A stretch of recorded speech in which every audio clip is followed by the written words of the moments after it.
आप देख रहे हैं सूर्य तरंग न्यूज। मध्य प्रदेश की राजनीति में वन भूमि और आदिवासी अधिकार को लेकर नया विवाद खड़ा हो गया। नेता प्रतिपक्ष उमंग सिंघार ने राज्य सरकार पर आरोप लगाए, कहा कि जल जंगल जमीन पर पहला अधिकार आदिवासियों का है, न कि कॉरपोरेट कंपनियों का। उमंग सिंघार का आरोप है कि वन विभाग निगम करीब 4.25 लाख हेक्टेयर वन भूमि को बिगड़े वन की श्रेणी में बताकर निजी कंपनी को सौंपने की तैयारी कर रहा है।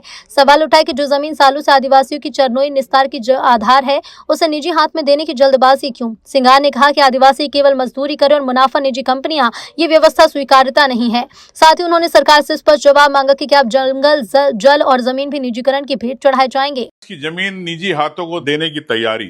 वन विकास निगम 4,25,000 हेक्टेयर जंगल की जमीन बिगड़े वन बताता है, निजी हाथों को सौंपने की तैयारी सरकार ने कर ली है। कौन अधिकारी है जो ऐसा चाहता है व्यापारियों को देना? मैं सरकार से पूछना चाहता हूँ। बिगड़े वन के मूल मालिक आदिवासी है, वहां के रहवासी है, उनकी चरनोई और निस्तार की जमीन निजी हाथों में क्यों दी जा रही? जंगल की जो जमीन शासन ने वन विकास को दिया था, उसे वन विकास किस आधार से निजी हाथों में दे रहा है?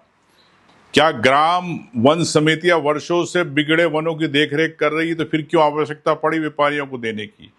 कौन निजी कंपनियां कि उनकी साठगांठ क्या है सरकार से कि मजदूरी आदिवासियों को कराएंगी? क्या उनको जंगल का हक नहीं मिलेगा? आदिवासी युवाओं को मालिक बनाया जाए, इसमें सरकार को क्या समस्या है? अगर वनोपज है तो वहां के आदिवासियों को मिलना चाहिए। वन अंबानी अडानी को दिए गए लाखों पेड़ काट रहे, अब वन विकास भी यही कर रहा। सरकार इस मुद्दे पर जवाब दे। आखिर कब तक आदिवासी अधिकारों का हनन होता रहेगा? मैं सरकार से पूछना चाहता हूं, मोहन यादव जी से पूछना चाहता हूं कि इस प्रकार कि आदिवासियों को आप पूरे जंगल से तो बाहर निकाल रहे हो, अब उनकी ज़मीनों से भी बाहर निकालने का एक नया आपने कदम कर दिया। तत्काल अगर आपको ज़मीन देनी है तो वहाँ के रहवासियों और वहाँ के आदिवासियों को दे, ताकि वो लोग जीवन यापन कर सके।